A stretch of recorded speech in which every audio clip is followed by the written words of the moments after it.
Ciao ragazzi, per prima cosa felice di poter di nuovo parlarvi. Oggi molto tranquillamente parliamo di qualche accenno base di spinning. Cos'è lo spinning? Semplicemente lanciare e recuperare un artificiale nella sua accezione base. Poi in realtà non è così, esistono tantissime variazioni sul tema, anche molto simpatiche, però per iniziare accontentiamoci di questo. Cosa ci serve per iniziare? Una canna da spinning, ci serve una canna apposita perché questa tecnica è molto impegnativa. Questo è un esempio di una canna abbastanza semplice da usare, probabilmente la più semplice sul mercato, ma comunque abbastanza buona. Poi ci serve un mulinello adatto.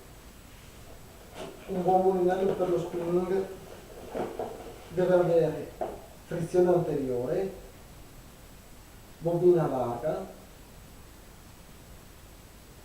L'antiritorno non importa se è posteriore o sotto il corpo di mulinello, basta che sia consono alle vostre abitudini. E, cosa molto utile, due bobine che potremo caricare con dei fili di diverso diametro.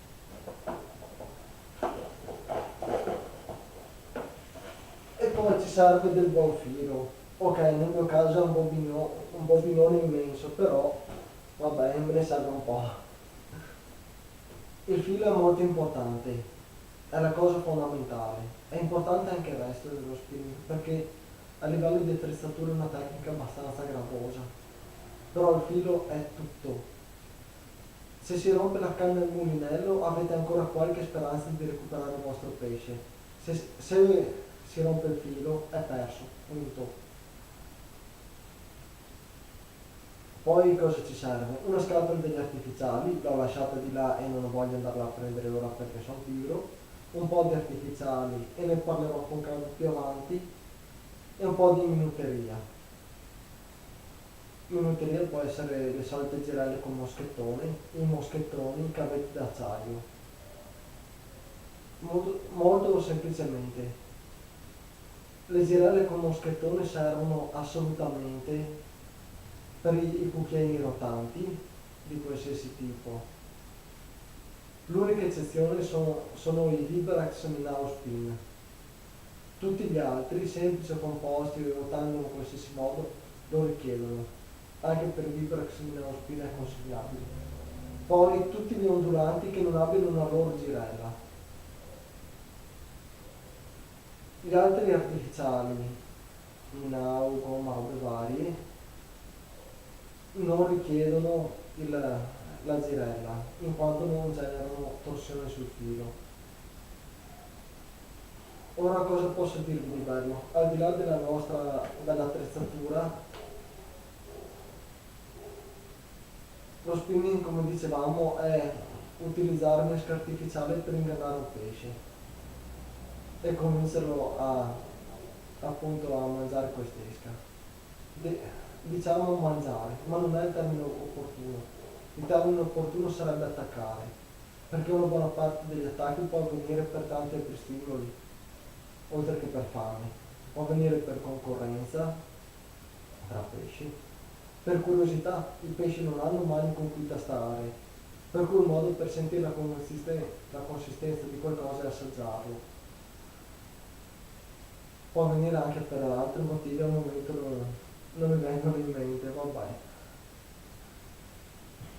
Quali sono i vantaggi di questa tecnica? Semplice, si può partire con poco.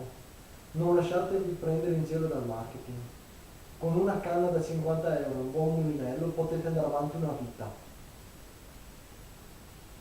Ok, esistono canne specifiche, utilissime in alcune condizioni, che costano moltissimo, però la loro vera efficacia è relativa, dato che con il carbonio e i nuovi materiali compositi spesso è l'attrezzatura che non è più un limite per il pescatore. Tradotto, sono materiali talmente reattivi, talmente validi, che anche una canna di fascia media è sufficiente alla gran parte dei pescatori. e solo pochissimi, in realtà una percentuale veramente ridotta, sa usare le tecnologie più avanzate.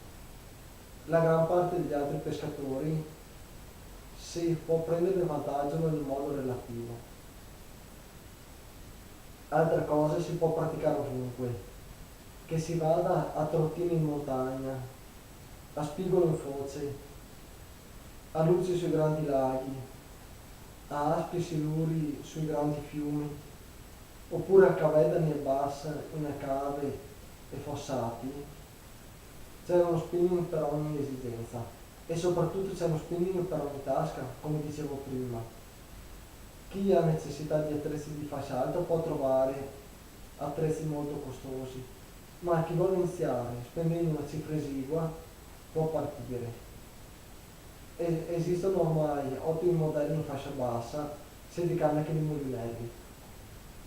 Poi qual è il bello di questa pesca? Che si può viaggiare leggeri, basta una canna, un mulinello, uno zainetto dove mettere la forbice accoppiata, il coltellino, la bobina di scorta, scoperti artificiali, un po' di minuteria. Poi è molto adatta anche per il catch and release questa tecnica, che è un po' una filosofia che si diffonde molto nelle nostre zone nell'ultimo decennio. Si diffonde e non si è diffusa perché sta continuando a diffondersi. Di questo parlerò prossimamente in un'altra registrazione. Poi cosa c'è di bello? Che è divertente, è immediata, è la boccata diretta sulla canna. Quando senti un colpo secco sulla canna, capisci che è successo qualcosa subito, hai un feedback immediato.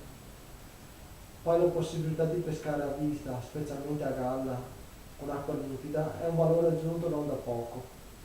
È divertente vedere pesci, al di là della dimensione, che seguono il tuo artificiale e seguire la boccata in diretta. Oppure è bello anche, quando è brutto tempo e i pesci non si fanno vivi, andarsi a cercare all'esatto posto, dove meno ce li aspettiamo e quando meno ce li aspettiamo. È un po' una sorpresa, non sai mai quel che ti capita. Poi un'altra cosa molto bella è che può convivere benissimo con altre tecniche di pesca. In molte zone il regolamento permette di utilizzare ad esempio 3 canne, in quasi tutte le acque ciprinidi. Si può benissimo buttare una canna con l'alleggiante oppure a fondo e spostarsi di poco e dare 4 lance spinning. Conosco tanti carpisti che in attesa della boccata tirano su una canna, tirano fuori una in modo da avere 2 canne solo in pesca e come terza canna usano una cannina da spinning, in particolare per i bassi che spesso condividono l'habitat con le carpe. Beh, ci sono dei problemi di convivenza tra spinning e altre tecniche. Lo spinning è una tecnica invasiva, non dimentichiamolo, e non è proprio neanche così facile. È facile in alcuni luoghi, però può essere molto impegnativa. Il mio consiglio è di valutare un attimo la situazione, guardarvi attorno cosa vi serve, che pesci avete, che ambienti avete, e partire con qualcuno che conosca la zona. Se dovete partire da soli, prima informatevi. Gli inizi non sono facili, però ricordatevi che le acque libere hanno quel qualcosa in più, hanno quel valore aggiunto che è nella selvaticità della cattura e nel rapporto vero che avrete con la natura. Tu, il pesce, un pezzo di nylon oppure di treccia e mezzo, fine. In quanto al catch and release, qua al nord ormai è una scelta quasi obbligata per motivi di inquinamento. Se volete trattenere un pesce, a patto che lo mandate e lo buttiate nel cestino, e una volta che siete nei limiti va bene. Ricordatevi di rispettare specie ormai rare come il luccio o la trota marmorata, in particolare il luccio italico, sempre più raro. Per il resto penso di aver detto tutto. Rispettate la natura e la natura vi farà divertire. E in bocca al pesce. Ciao ragazzi.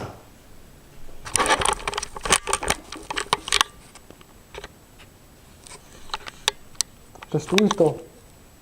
Ma razza de...